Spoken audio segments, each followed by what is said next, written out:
এটা চৰকাৰী ভৱন তৈয়াৰ কৰাটো একো ডাঙৰ কথা নহয়, কিন্তু এই ভৱনটো আচলতে পৰিচালিত কৰাটোহে ডাঙৰ কথা। তিনিচুকীয়াত বহু বছৰ পাছত নিৰ্মাণ হ'ল এটা আৱৰ্ত ভৱন, চৰকাৰী আৱৰ্ত ভৱন। আমি সেই চৰকাৰী আৱৰ্ত ভৱনটোৰ ভিতৰলৈ গৈ আছোঁ।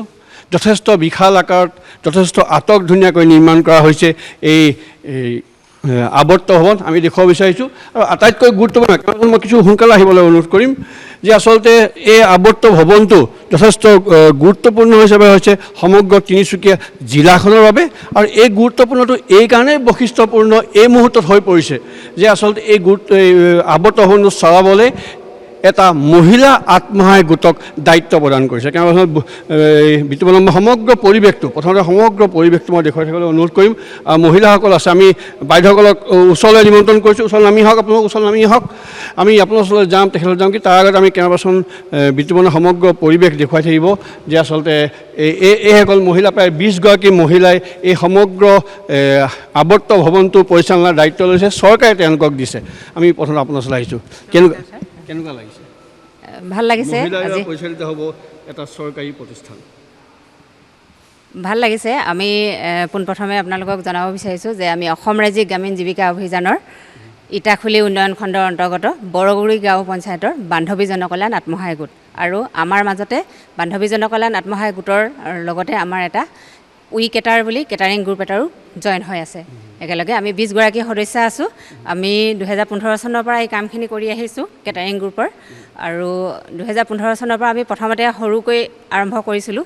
এতিয়া আমি আমাৰ তিনিচুকীয়া জিলাৰ যিমানবিলাক চৰকাৰী অনুষ্ঠান আছে, চৰকাৰী অফিচবিলাক আছে, সকলোতে আমি খাদ্য দি আহিছোঁ আৰু প্ৰদান কৰি আহিছোঁ। আৰু লগতে এতিয়া আমাৰ বহুত ভাল লাগিছে, যিহেতু আমাৰ তিনিচুকীয়া ডিষ্ট্ৰিক্ট DC ছাৰৰ সহযোগত আৰু প্ৰশাসনৰ সকলো বিষয়ববীয়াৰ সহযোগত আমি তিনিচুকীয়া জিলাৰ নতুনকৈ নিৰ্মাণ কৰা চাৰ্কিট হাউচটো আমাক পৰিচালনা কৰিবৰ কাৰণে তেখেতসকলে আমাক দায়িত্ব দিছে।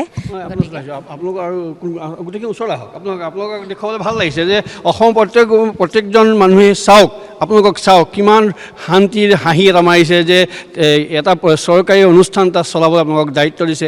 মহিলা বুলি ক'লে বহুতে আচলতে পেলাই থৈ দিয়ে যে মহিলাই নোৱাৰে, মহিলাই কৰিব নোৱাৰে। তাৰ বাহিৰে আত্মসহায়ক গোটৰ দ্বাৰা আপোনালোকে কৰিবলৈ দেখুৱাই আহিছে। মহিলাই সকলো কামতে যদি কৰোঁ বুলি ভাবে, সকলো কামতে আগবাঢ়ি যাব পাৰে, কোনো কাম হতাশ নহয়। যি কাম কৰিম বুলি মনত ভাবি ল'ব লাগিব যে মই এইটো কাম পাৰিম, গতিকে আমি এইটো কাম কৰিব লাগিব, সেই কৰিব লাগিব। আমি এতিয়া আমাৰ উইকেটাৰী গ্ৰুপতে আমাৰ বান্ধৱী জনকল্যাণতে আমি 2015 চনত আৰম্ভ কৰিছিলোঁ। আমি এটা সৰু প্ৰজেক্ট লৈছিলোঁ, তাৰ পৰা আমি আৰম্ভ কৰি গ'লোঁ চবতে, সকলোতে। আমি এতিয়া সৰজমেলাখন হৈছিলে, তাতো আমি খাদ্য যোগান ধৰিছিলোঁ 600 মানুহক, মানে ব্ৰেকফাষ্টৰ পৰা আপোনাৰ ডিনাৰলৈকে দিছিলোঁ। লাঞ্চটো আমি দিয়া নাছিলোঁ, ডিনাৰটো দিছিলোঁ আৰু ব্ৰেকফাষ্টটো দিছিলোঁ। তাৰপিছত তাৰ উপৰিও আমি নিজেও ব্যৱসায়ী কৰোঁ।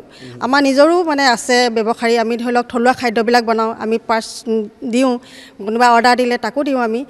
সেইবিলাক কৰি আমি বহুতখিনি আগবাঢ়ি গৈছোঁ। আৰু আমাৰ ডিষ্ট্ৰিক্টৰ ছাৰহঁতি, ব্লকৰ ছাৰহঁতি আমাৰ সকলোৱে সহযোগ কৰিছে কাৰণে আজি ইমানখিনি পৰ্যায়লৈ আগবাঢ়ি যাবলৈ সক্ষম হৈছোঁ।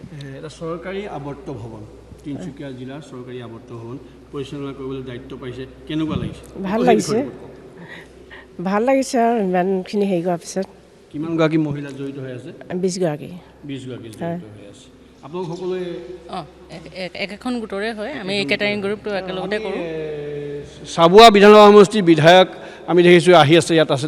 তেখেতকো আমি পাম, তেখেতৰো দুষাৰ কথা ল'ম। কিন্তু এটা সৰু এটা কথা ক'ম, এটা নতুন প্ৰকল্প আপোনালোকে হাতত ল'লে, কিবা টকা পইচাও দিছে নেকি চৰকাৰে আপোনালোক কাম চলাবৰ কাৰণে? হয়, এইখিনি বিষয়ত মই আপোনাক জনাইছোঁ।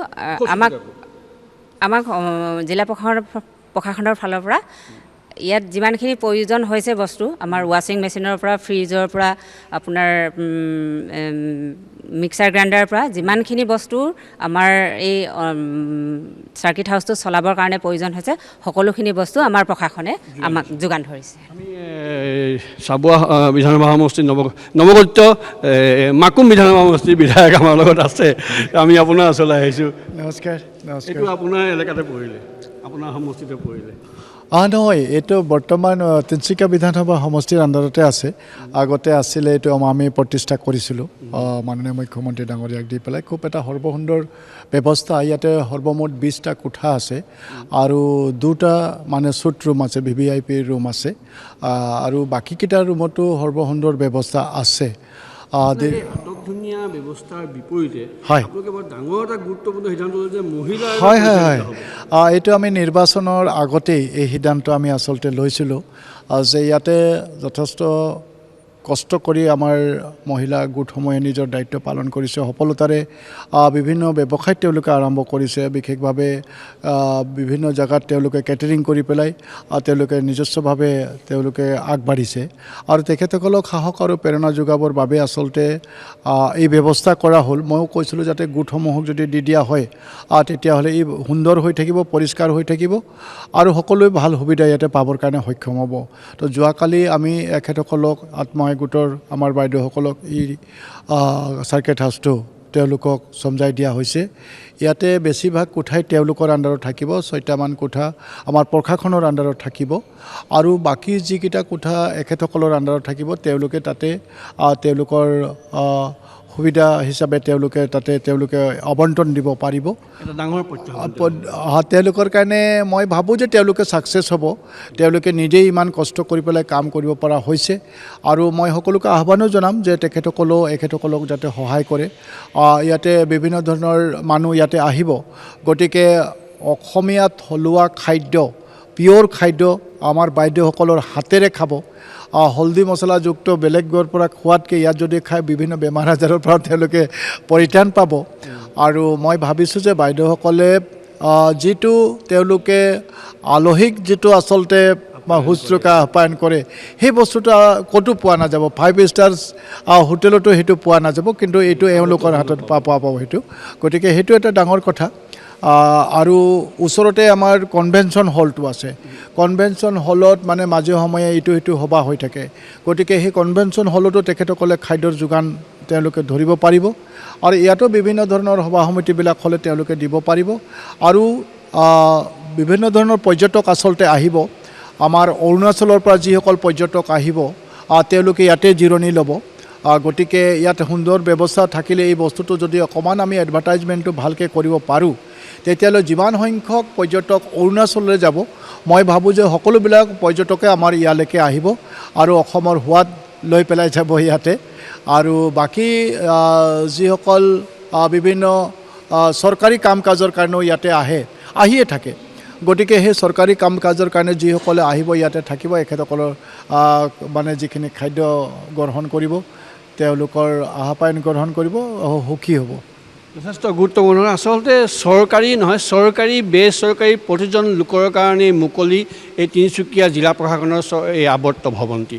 আৰু আটাইতকৈ গুৰুত্বপূৰ্ণ কথা, এই আৱৰ্ত ভৱনটি পৰিচালিত কৰিব এটা মহিলা আত্মসহায়ক গোটে, নাম বান্ধৱী জনকল্যাণ আত্মসহায়ক গোট, যিটো আচলতে এই সময়ত আটাইতকৈ গুৰুত্বপূৰ্ণ।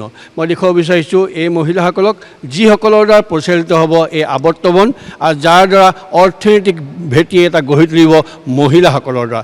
চৰকাৰৰ এটা গুৰুত্বপূৰ্ণ আৰু যথেষ্ট বলিষ্ঠ সিদ্ধান্ত।